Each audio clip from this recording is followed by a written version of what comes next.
নমস্কাৰ এই মুহূৰ্তত আহি পৰিছে ৰাতিপুৱাৰ কেইবাটাও বিগ ব্ৰেকিং নিউজ। আজি হৈছে 15 এপ্ৰিল। পূৰ্বৰ সকলো নতুন নিয়ম সলনি হ'ল।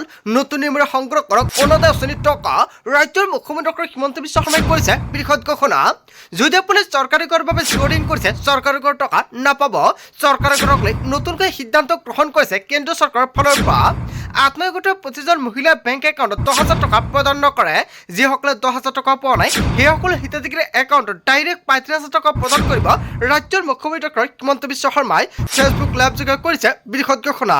দেশৰ কোটি কোটি কৃষকৰ একাউণ্টত 23 নং কিস্তি টকা অতি শীঘ্ৰে প্ৰদান কৰা হ'ব। কৃষকৰ একাউণ্টত 11,000 টকা সোমাব। লগতে কেইবাটাও ৰাজনৈতিক খবৰৰ লগতে অৰাজনৈতিক খবৰ যুগুত কৰা হৈছে আজিৰ দিনটোত। গোটেই অসম তথা ভাৰতৰ বিভিন্ন প্ৰান্তৰ পৰা যুগুত হৈছে কেইবাটাও ডাঙৰ খবৰ। এনেবোৰ খবৰ নিতৌ পাই থাকিবলৈ চেনেলটি ছাবস্ক্ৰাইব কৰি ভিডিঅ'ত এটা লাইক কৰিবলৈ নাপাহৰিব। আজিৰ আমাৰ প্ৰথমটো খুবেই গুৰুত্বপূৰ্ণ খবৰ হৈছে অসমবাসীৰ বাবে এটা ডাঙৰ খবৰ। অৰুণোদয়ৰ ধন লাভৰ পূৰ্বে সকলো নিয়ম সলনি হ'ল। নতুন নিয়মেৰে আপুনি লাভ কৰিব অৰুণোদয় আঁচনিৰ টকা। অৰুণোদয়ৰ তালিকাত আপোনাৰ নাম অন্তৰ্ভুক্ত হৈ আছেনে? তেন্তে আপোনাৰ বাবে এটা অত্যন্ত ভাল খবৰ আহি পৰিছে। কি 5টা নতুন নিয়ম নীতিৰে পাব আপোনাৰ বেংক একাউণ্টত টকা জানি লওক। অন্যথা পিছত কিন্তু আপুনি ভয়ংকৰ বিপদত পৰিব। সকলোৱে ৱেইট কৰি আছে কেতিয়া প্ৰদান কৰা হ'ব অৰুণোদয় আঁচনিৰ একাউণ্টত টকা। প্ৰতিগৰাকী হিতাধিকাৰীৰ একাউণ্টত অৰুণোদয়ৰ আঁচনিৰ টকা লাভ কৰিবলৈ KYC কৰিব লাগিব। যিসকল হিতাধিকাৰী এতিয়ালৈকে KYC আপডেট কৰা নাই অতি শীঘ্ৰে KYC আপডেট কৰক। কিন্তু আপোনালোকে নাজানে কেনেকৈ KYC আপডেট কৰিব অলপ পিছত জনাই আছোঁ। লগতে এক্টিভ মোবাইল নম্বৰ দিব লাগিব। প্ৰপত্ৰ পূৰণ কৰাৰ সময়তে আপুনি যিটো KYC ফৰ্ম ফিল আপ কৰাৰ সময়ত আপোনাৰ যিটো এক্টিভ মোবাইল নম্বৰ আছে সেইটো মোবাইল নম্বৰ দিব লাগিব। যদি মোবাইল সলনি কৰে চৰকাৰক জনাব লাগিব। তেতিয়া নতুন নম্বৰটো চৰকাৰী বিষয় তালিকাভুক্ত বা অন্তৰ্ভুক্ত কৰিব। আপোনাৰ প্ৰতিটো ব্লকতে থাকিব এজন অৰুণোদয়ৰ সহায়ক। ধন নাপালে ব্লকৰ কাৰ্যালয়ত গৈ আপোনালোকে দিব পাৰিব অভিযোগ। অভিযোগৰ বাবে চৰকাৰৰ তৰফৰ পৰা মুকলি কৰা হৈছে হেল্পলাইন নম্বৰ। আপোনাৰ একাউণ্টত কণ্টিনিউ অৰুণোদয় আঁচনিৰ টকা আপুনি নাপায় নেকি? তেনে ক্ষেত্ৰত ব্লকত অৰুণোদয়ৰ সহায়ক আছে। আপুনি তাত গৈ অতি শীঘ্ৰে যোগাযোগ কৰক। নিশ্চয় সম্পূৰ্ণকৈ সহায় কৰা হ'ব। কিহৰ বাবে আপোনাৰ বেংক একাউণ্টত অৰুণোদয় আঁচনিৰ টকাটো নাপায়? অৰুণোদয়ৰ ধন লাভৰ বিসংগতি হ'লে ঘৰৰ পৰাই দিব পাৰিব অভিযোগ। পূৰ্বত অৰুণোদয় পাই থকা লোকৰ মৃত্যু হ'লে পৰিয়ালে পাব অৰুণোদয় আঁচনিৰ টকা। পূৰ্বত যদি আপোনাৰ ঘৰৰ পৰা কোনো ব্যক্তিৰ মৃত্যু হৈছে অৰুণোদয় পাই থকা সেই সকলো ব্যক্তিৰ বাবেও ভাল খবৰ দিছে ৰাজ্যৰ মুখ্যমন্ত্ৰী হিমন্ত বিশ্ব শৰ্মাই। আৰু পূৰ্বে যিজন ব্যক্তিয়ে অৰুণোদয় পাইছিল যদি সেইজন ব্যক্তিৰ মৃত্যু হৈছে এতিয়াৰ পৰা নতুনকৈ লাভ কৰিব অৰুণোদয় আঁচনি সেই ঘৰৰে ব্যক্তিয়ে। হেল্পলাইন নম্বৰত জনাই দিলে সমাধান কৰি দিব সকলো বিষয়াই। নতুন নিয়মেৰে আপুনি লাভ কৰিব অৰুণোদয় আঁচনিৰ টকা। যদি অৰুণোদয়ৰ তালিকাত আপোনাৰ নাম অন্তৰ্ভুক্ত হৈ আছে তেনে ক্ষেত্ৰত 10 মে'ত প্ৰতিগৰাকী হিতাধিকাৰীৰ একাউণ্টত অৰুণোদয় আঁচনিৰ টকা লাভ কৰিব। যদি পুনৰ হিমন্ত চৰকাৰ আহে তেনে ক্ষেত্ৰতে এই সুবিধা লাভ কৰিব। আজিৰ ভিডিঅ'ত যিমান পাৰে সকলোৱে বেছিকৈ শ্বেয়াৰ কৰি দিয়ক। তাৰপিছত অসমবাসী ৰাইজক জনাইছোঁ আমাৰ পৰৱৰ্তী খুবেই গুৰুত্বপূৰ্ণ খবৰ। লগতে এটা ডাঙৰ খবৰ। দেশৰ কোটি কোটি জনতালৈ ভাল খবৰ। কোটি কোটি কৃষকৰ একাউণ্টত শীঘ্ৰে ভাল খবৰ আহিব। কিন্তু কোটি কোটি কৃষকৰ একাউণ্টত এই টকা প্ৰদান কৰিব চৰকাৰে। ইতিমধ্যে প্ৰকাশ পালে আঁচনিৰ হিতাধিকাৰীৰ তালিকা। DBTৰ জৰিয়তে কৃষকৰ একাউণ্টত সোমাব চৰকাৰৰ এই ধনৰাশি।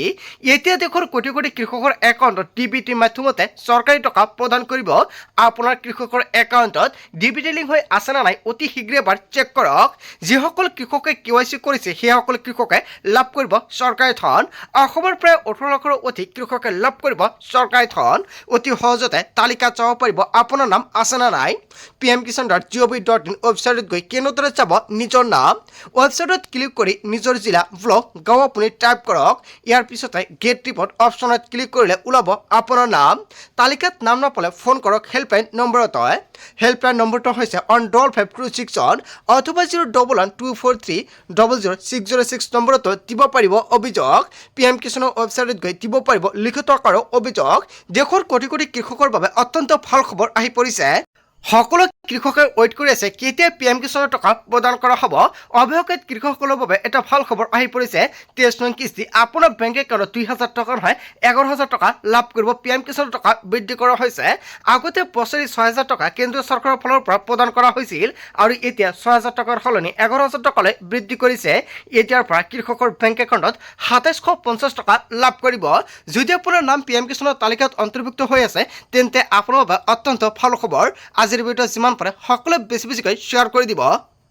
তাৰ পিছত অসমবাসী ৰাজক জনাইছে আমাৰ পৰৱৰ্তী খুবেই গুৰুত্বপূৰ্ণ খবৰ লগতে এটা ডাঙৰ খবৰ এইবাৰ অসমত গঠন হ'ব 3 বছৰীয়া চৰকাৰ 2029 চনতে ভংগ হ'ব অসম চৰকাৰ 33% মহিলা বিধায়ক থাকিব অসম বিধানসভাত 2029ত একেলগে অনুষ্ঠিত হ'ব লোকসভা বিধানসভা নিৰ্বাচন বৃদ্ধি হ'ব লোকসভা বিধানসভাৰ আসন বিহুৰ পিছতে সংসদত নতুন বিল নাৰী শক্তি বিধান অধিনিয়ম 2023 হ'ব সংশোধন সমগ্ৰ দেশতে হ'ব এক দেশ এক নিৰ্বাচন 543ৰ পৰা লোকসভাৰ আসন হ'বকৈ 816 আৰু অসমত লোকসভাৰ সমষ্টি 14ৰ পৰা হ'ব বৃদ্ধি আৰু এতিয়া 21লৈ বৃদ্ধি হ'ব 126ৰ পৰা 189লৈ বৃদ্ধি পাব অসমৰ বিধানসভাৰ আসন তাৰে 61খন আসন সংৰক্ষিত হ'ব মহিলাৰ বাবে 16ৰ পৰা 18 এপ্ৰিলত দেশৰ সংসদত আহি আছে মহিলা সংৰক্ষণ বিধেয়ক আৰু এইবাৰ অসমত গঠন হ'ব 3 বছৰীয়া চৰকাৰ ইয়াৰ বিষয়ে জনতাই কি ক'ব যদি জনতাৰ কিবা মন্তব্য কৰিব লগা থাকে আপোনালোকৰ মন্তব্যটো নিশ্চয় কমেণ্ট বক্সত জনাই দিব তাৰ পিছত অসমবাসী ৰাজক জনাইছে আমাৰ পৰৱৰ্তী খুবেই গুৰুত্বপূৰ্ণ খবৰ লগতে এটা ডাঙৰ খবৰ হিতাধিকাৰী সৰ্বোচ্চ জাতি বেছি দিন জীয়াই নাথাকে হিতাধিকাৰীক 1250 টকা দিলে আমি বেয়া নাপাওঁ কিন্তু 1250 টকাৰ হিতাধিকাৰী কি কৰিব এনেকুৱাকৈ ডাঙৰ প্ৰশ্ন উত্থাপিত কৰিছে উৎপল শৰ্মাই 1250 টকাত আজিৰ তাৰিখত কি পায় জনতাই 1250 টকা নহয় হাতে কামে সকলক কাম দিয়ক হাতে কামে কাম দিয়ক এনেকুৱাকৈ বৃহৎ মন্তব্য কৰিছে হাতে হাতে কাম দিয়ক কামৰ বিনিময়ত পইচা দিয়ক উৎপাদন শক্তি যাতে অপচয় নহয় তাৰে ব্যৱস্থা কৰক আহোম সাম্ৰাজ্যৰ পৰা আমি কেৱল হেংদাঙৰ কথাই কৈ থাকোঁ কিন্তু আহোম সাম্ৰাজ্যৰ পৰা আমাৰ শিকিবলগীয়া বহুত আছে বুলি মন্তব্য কৰিছে উৎপল শৰ্মাই আহোম স্বৰ্গদেউসকল বিনা পৰিশ্ৰমৰ পাৰিশ্ৰমিকৰ পৰিপন্থী আছিল আৰু সম্প্ৰদায়ৰ জৰিয়তে অৰ্থনীতিৰ উত্তৰণ বিশ্বাসী আছিল আহোম স্বৰ্গদেউ অসমত ইছলামৰ শিপা বহুত বছৰ পুৰণি অসমত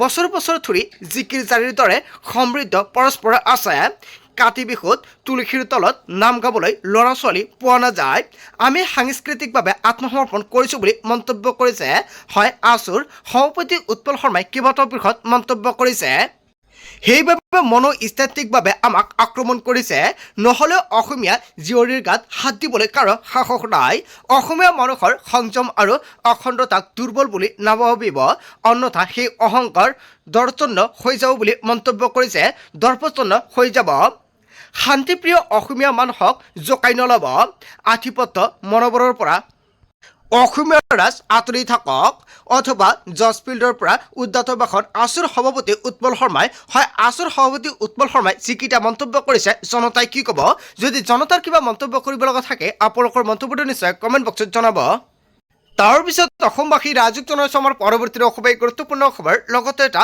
ডাঙৰ খবৰ নিৰ্বাচনৰ ফলাফলৰ পাছতে ৰাজ্যত চলিব ধাৰাবাহিক উচ্ছেদ প্ৰসংগৰ সৈতে সম্পৰ্ক নাই মুছলমানৰ বিজেপিৰ স্তৰতে আছে উচ্ছেদৰ প্ৰসংগ বিজেপিক ভোট দিলেও হাৰি নাযাব বেদখলকাৰী বনাঞ্চল এৰি যাওক নহ'লে বিপদ নিশ্চিত 4 তাৰিখে ৰিজাল্ট 5 তাৰিখৰ পৰা চলিব বুলডোজাৰ একশ্যন ভোট গণনা শেষ হোৱাৰ লগে লগে পুনৰ আৰম্ভ হ'ব উচ্ছেদ অভিযান বাংলাদেশ ত্ৰিপুৰাৰ পৰা আহি মাটি দখল কৰিলে মানি লোৱা নহ'ব চৰকাৰী মাটিত অবৈধভাৱে থকা ৰবৰ বাগানত হ'ব উচ্ছেদ অভিযান উচ্ছেদ প্ৰসংগৰ সৈতে সম্পৰ্ক নাই মুছলমানৰ নিৰ্বাচনৰ ফলাফলৰ পাছতে ৰাজ্যত চলিব ধাৰাবাহিকভাৱে উচ্ছেদ অভিযান তাৰ পিছত অসমবাসী ৰাজক জনাইছে আমাৰ পৰৱৰ্তী খুবেই গুৰুত্বপূৰ্ণ খবৰ লগতে এটা ডাঙৰ খবৰ বিহুৰ বতৰত ৰন্ধন গেছৰ অভাৱত ভুগিছে নেকি আপুনি সময়মতে বুকিং কৰাত ভুগিছে নেকি সমস্যাত পঞ্জীকৃত নম্বৰৰ পৰা বুকিং কৰোঁতে হোৱা নাই নেকি বুকিং কেইবাটাও বুকিং পদ্ধতি ৰাজহুৱা কৰিছে IOCLৰ ফালৰ পৰা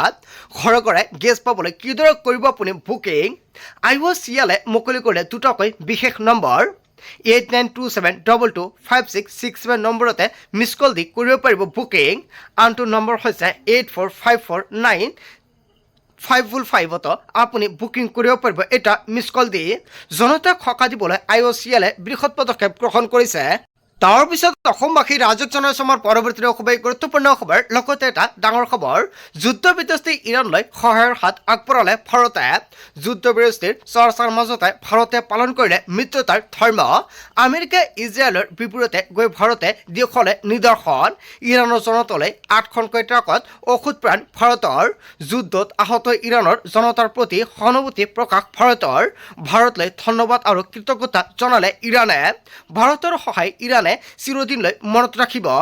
যুদ্ধ বিধ্বস্তি ইৰাণত সহায়ৰ হাত আগবঢ়ালে ভাৰতে। আজিৰ মূল ভিডিঅ'খনত আপোনালোকক এইখিনি সৰু কেইটামান ইনফৰমেশ্যন দিবলগীয়া আছিলে। ভিডিঅ'টি ভাল লাগিলে লাইক কমেণ্ট শ্বেয়াৰ কৰক। চ' থেংক ইউ ফৰ ৱাচিং ফুল ভিডিঅ'।